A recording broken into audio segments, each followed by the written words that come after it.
Good afternoon, good morning, everybody. I'm Lloyd Skinner. I'm the CEO and founder of Greyfly.ai, and today I'd like to welcome Bill Dow, and we're going to talk about AI in project management.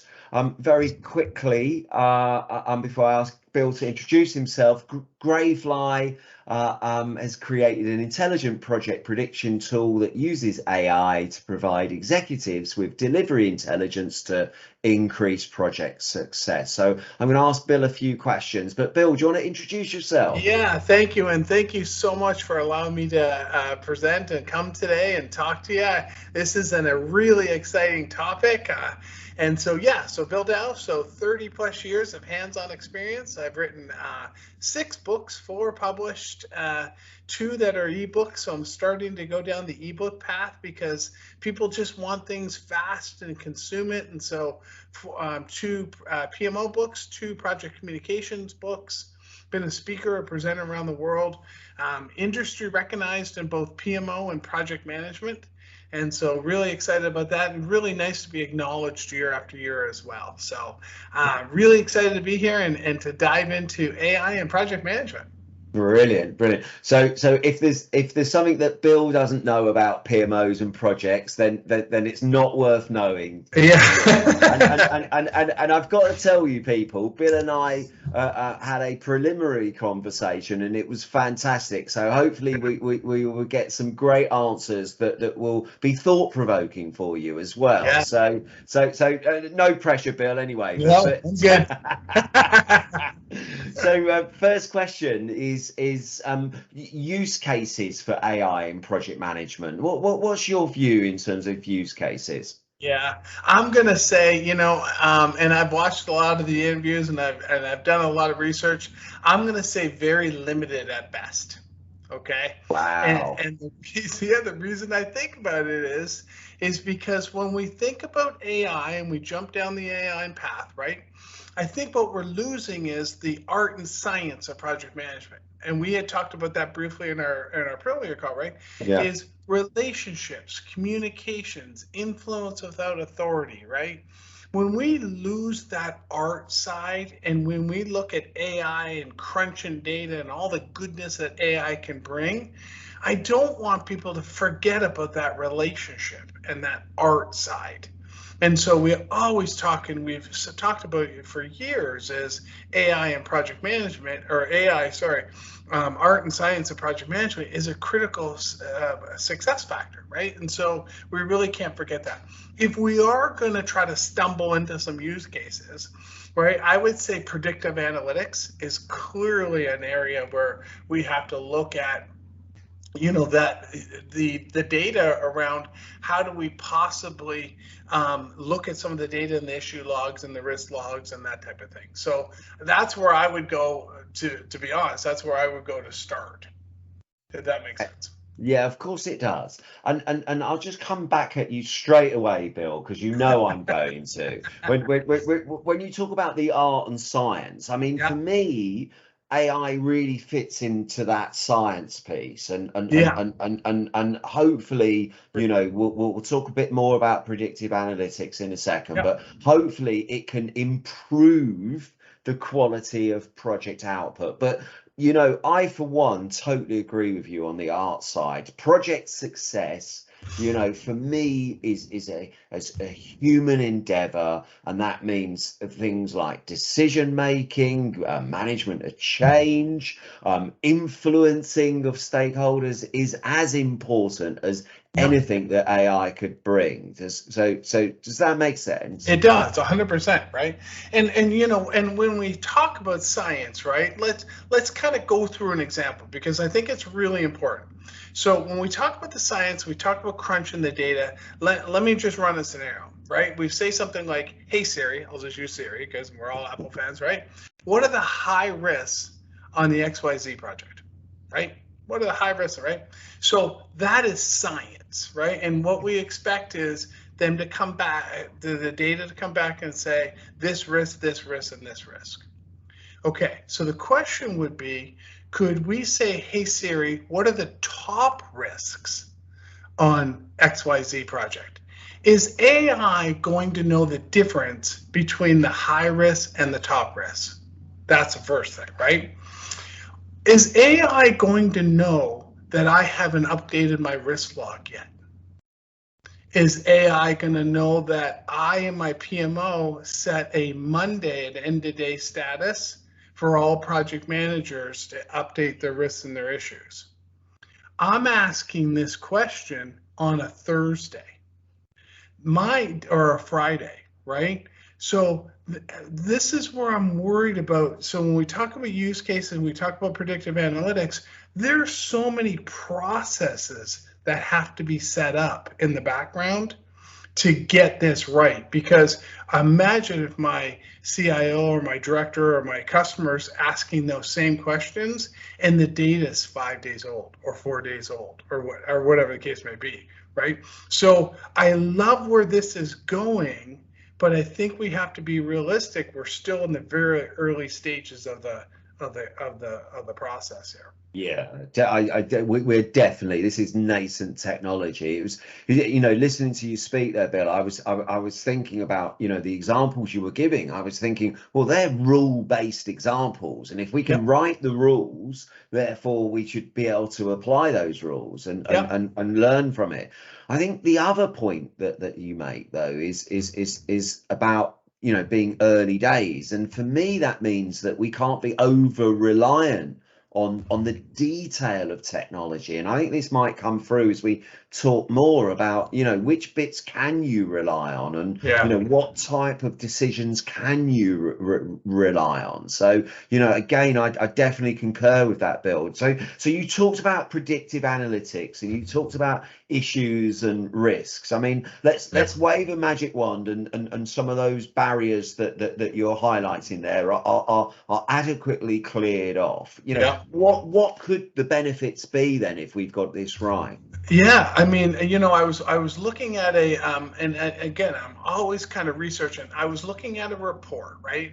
And one of the reports, is a PMI, it was some of the reports, and basically they said, here's a scenario, right? We've got this scenario, we've got this temperature-based system, and something happens, and it fires off an email to the project manager, and the project manager does this, and we can collect lessons learned, and I'm going, okay, I can see some of that, happening. So from a benefit perspective, it's watching your data, it's looking at your data. It's again, we have to clear the barriers of real-time access, but if we can look from a lessons learned perspective, and we can make course corrections along the way of what we're seeing in the data, then because I think if we can do that, then I think there's going to be some real great benefits of this. But watching your data, analyzing your data, serving up some thoughts and serving up some processes to make course corrections, right? I've always believed that lessons learned is not for the next project. I just fundamentally disagree with the industry on that. I don't think lessons learned help next projects. What I think the best advantages of lessons learned is in the current project. And then if you've got AI serving you data of what it's seeing, hey, Mary keeps adding risk after risk after risk after risk. Whoa, hold on. What's Mary doing? What's happening in Mary's space, right? It's the predictive, the course corrections that can help you, right? One project doesn't equal the next project. It doesn't need the next project. It doesn't work that way. No one's looking at old repositories of lessons learned. Let's just stop that. Let's get AI looking at the current data and fixing what's going on, and really delivering on value, on adoption, on scope, schedule, budget, and all that good iron triangle stuff, right? That's where I see the benefit of it. But you got to get all the processes down. That would be fantastic if again, making sure that we've got these processes and again, your point about lessons learned throughout a project is something that you know, I've been around projects myself for a fair few years, and I don't think I've ever seen that dynamically work during the life of a project. So I think Yeah. that's a fantastic point. And you know, perhaps it's not just during the life of the project, it's during the earlier stages of the project as Yeah. well. You know, so it's Yeah. a consistent Yeah. process, as it were. But You know, yeah. Have you sorry, ever Bill. talked to a project manager that went and looked at someone else's lessons learned? Have you ever It's, in your it's life, like right? planting fog, Bill, isn't it? Right. You know, You're not going to do it. So, well, and so even trying to make hay of it, trying to make sense of it is impossible, you know? it's possible. And one project doesn't equal the next project. Even one project in V2, right? Yeah, you may have some characteristics. They're completely different projects. Stop thinking about serving the next project. Doesn't make sense. But Yeah, so anyway, so yeah, so doing that along the way and having AI serve the data up along the way and yeah, start analyzing what's happening. It's about, we don't have real time. We can't think real time just yet, but we can think about the current data and the current logs, the current resources, the current schedule, right? It's yeah. not real time though. We can't look at project managers who are managing 2, 3, 4 projects. We can't look at them up doing real time Well, updates to their project. the only real time would be into their brains or into their email accounts Yeah, and everything like that. And I definitely concur we're not that's there. what I want to see, right? But you know, maybe an obvious time is I don't know, the progress reporting cycle. Maybe the obvious time that is close to real time. I appreciate, you know, your point earlier about reporting on a Thursday for publishing on a Monday, but Yeah. it's as close to real Yep. time 100%. you get. So Yeah, I'm and even in that case, when you talked about real base or real, rule base, right? When yeah, we publish a Power BI dashboard or a Tableau dashboard or whatever, we'll say refresh as of. This yeah, data is fresh as of. yeah, We would have to get AI to go and in the rules go, what's the current date? What's the as of date? Do that differences and yeah, like you say, clear the barriers, right? yeah. But when someone looks at a dashboard and they say this is fresh as of, Yeah. they know and they know the current date, they could do that quick comparison. You'd have to build that into the rules. Yeah, no, definitely, and I'm sure, I am, you know, on a Word based or an Excel based as at date. We've been doing that for a long Yeah, time that's right. now in terms of Yeah, progress report. yeah, Now, both of us have mentioned data several times in this yeah. conversation, and you know, in terms of complexity and around this type of implementation, I presume data's up there on your mind in terms of complexity of success, as it Oh were. yeah, yeah, 100%. Yeah, I mean, I think this is it's centered in data, right? It's centered in crunching lots of data fast, doing predictive, right? Sending alerts, right? They talk about an IoT device sending a mobile device or a mobile message to a PM. I mean, these are all wonderful use cases that we could certainly get going as we progress in this world. Yeah, We're yeah. just not there yet. It's interesting, and there's almost, you know, the mind boggles perhaps with some of the use cases. It's, you know, there's an old adage, I don't know whether you know it, the kiss, you know, keep it simple sort Yeah, of thing. that's And I right. do Yeah. wonder at this moment that that's the space we should be in, as it were, which actually brings me on to the next question, which is this predictive analytics. Do you see that varying by different sector, by different company? What's your view of that Yeah, one, Bill? it's interesting because when you think about a project, the core fundamentals of a project is a project, right? A research project, an IT project, a construction project. They're still the core fundamentals of that project, but they are going to differ. But again, we have to think about that real time. So, for example, right? I got some examples. An IT project would report weekly. A construction project may report monthly. A research project may report quarterly or yearly. So now we've got the different industries. The core fundamentals of a project are still the project, but now we're looking at, okay, where does time base play into this? right? Because a construction project, and it's going to take a week for the cement to dry, you're not going to get a status report every week. It just doesn't happen in construction. It'll be like Cement still watching paint drying. dry. Yeah, cement's still drying. It's still drying. Like, it doesn't happen. So now we have to go, okay, well, what kind of predictive analytics, what kind of data, when we think across a different industry. So it's going to have to be a little bit industry focused when you think about the types of data that you have across the industry and the timing around that. Yeah, no, absolutely. So, in terms of complexities, we've mentioned data, we've mentioned real time a few times, and we've also mentioned this art versus science, Yeah. the human side. I mean, any one of those do you want to expand on, or if there's other constraints in terms of making a success of an implementation? Or, or why would a business adopt type of thing? Yeah, yeah, yeah. Yeah. Well, again, I think it's very, very early. I think they have to look at the ROI. They have to look at what's the investment, what are the processes, how big is my organization? If I have a very large project management organization, for example, right, and I've got 20 or 30 or 50 PMs doing hundreds of projects, what is that dynamic? What has to change there? And so we really have to think about that. Will you go into a construction PMO, because they have PMOs in construction when they're building bridges and homes and all, and what would that dynamics look at? So I think adoption is going to be really around the ROI and the understanding, what am I going to get, and what processes and procedures do I have to change to be able to get that ROI quickly.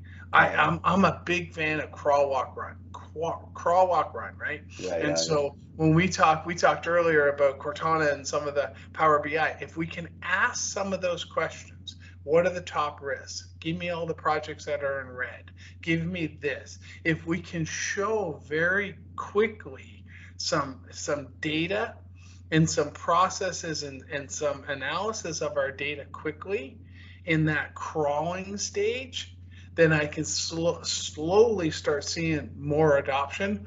But it's going to come down to the ROI. It's going to come down to how many business changes and what business changes do I have to make. Well, I agree with you about the ROI, and and ultimately that's got to be more projects faster and for less budget, I presume. I mean, generally speaking. Now, I can imagine there's a challenge there in terms of how you monitor that, with or without AI. You almost need a test case to compare to as you go.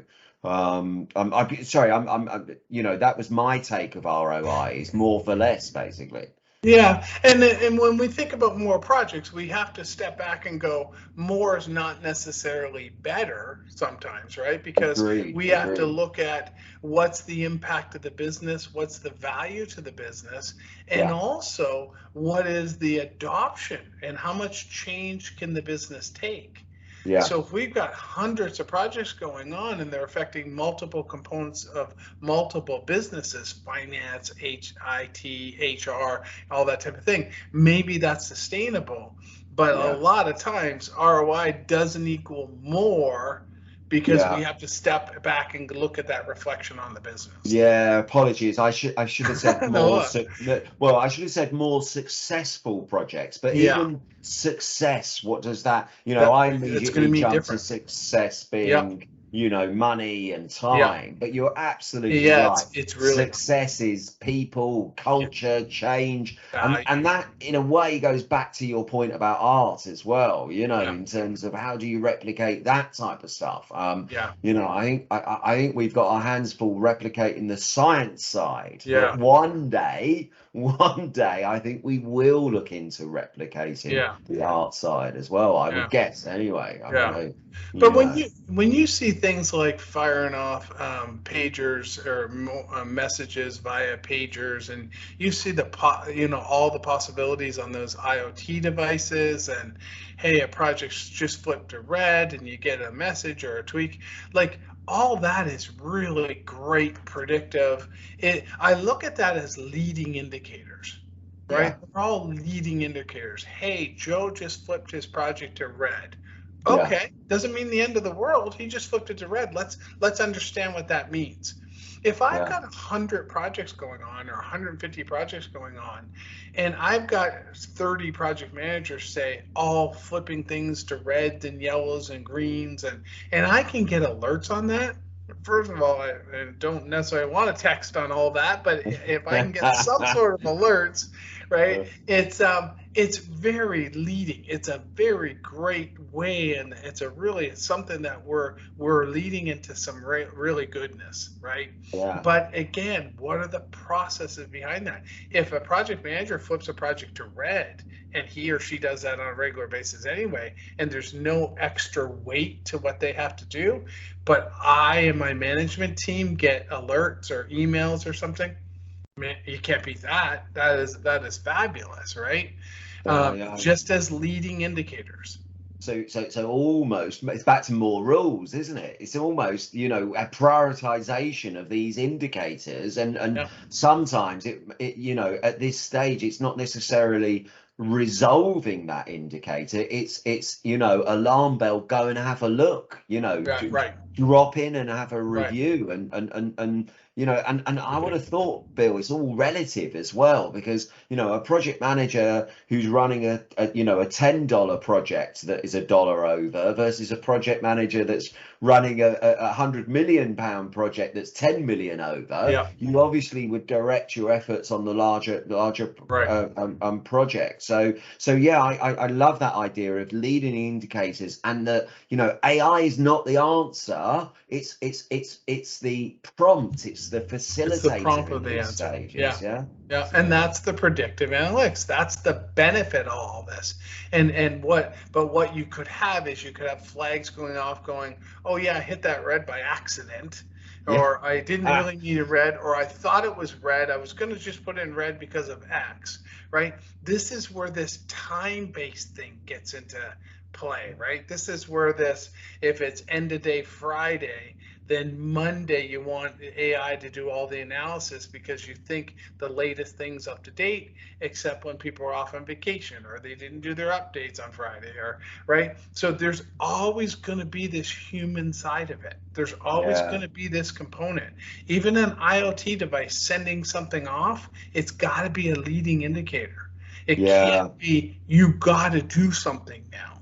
Right. Yeah. In this case, I saw something like a temperature going up or down or whatever case would be. I forget exactly, but okay, that's interesting. That's a leading indicator. I wouldn't do a ton with that just yet. I would understand what's going on and what happened, and that type of thing. So that's where I see we're really at the early stages of this. Yeah, and learning about And how to treat that leading indicator and that's who's right. involved, and the definition of that leading indicator. So I totally concur. So obviously from your point of view, ROI is a big point that's stopping businesses adopting, and that's a challenge, I would have thought, in terms of are there demonstrative cases out there that are showing ROI, are showing the credibility that these systems are worth investing in, and for me it becomes a real sort of interesting cycle there between innovation and adoption, if you like. Yeah. And Well, any views yeah. on that, Bill? Well, yeah, of course. I mean, that's how we make the world better, right? That's how we move the world, right? Just because we're at the early stages of it doesn't mean we don't want to adopt it. Doesn't mean we want to go forward with it. We just have to be a little bit realistic on where we're at, and what's the impact to the business. If you came into an existing PMO that I have right now, we'd be like, whoa, hold on. And so, what do you want us to do? What's the difference? How soon can what are the benefits of this? You're going to have really tough questions to answer by people that are running hundreds of projects and don't want to be really impacted unless you see very quickly the benefits of it. So Yeah. I think there's an ROI and a dollar and but I also think we can't ignore the business processes. It doesn't mean we don't want to move the world forward. We have to move the Yeah. world forward. You see people moving the world forward all the time. This will be one of those things. It's Yeah. just how fast and how slow will we do it, and how will we get businesses to accept it? And maybe What? there's piloting, maybe there's ways of tackling that to get people to pilot it, but really understand what's going on. Yeah, I mean, for me, what was jumping into my mind is like any good project, there needs to be a change management aspect to it Yep. as well, you know, to move this thing forward. So, Yeah, so well, that's it Bill, for me. yeah, brilliant, brilliant. Last question then, Bill. If there was one thing that you'd like people to take away from this brief conversation, Yeah. what would it be? I would say, embrace it, but don't go all in yet. Like understand what are the benefits. Be very clear. Do your research, understand all the goodness that it can present and the value it can bring. But don't jump on the bandwagon for the sake of jumping on the bandwagon, right? Like there's so many people that are trying to jump on this and they're trying to force it to work and force it, and it's like, really, like, don't, so my takeaway is go easy, crawl, walk, run, embrace it, think about changing the world, think about how these are the small steps that we do to change the world, but do it cautiously, right, and really understand the impact to your business. That's fantastic. Thank you so much for your time today, Bill, and I look forward to catching up with you again shortly. Great, thank you, appreciate it being here.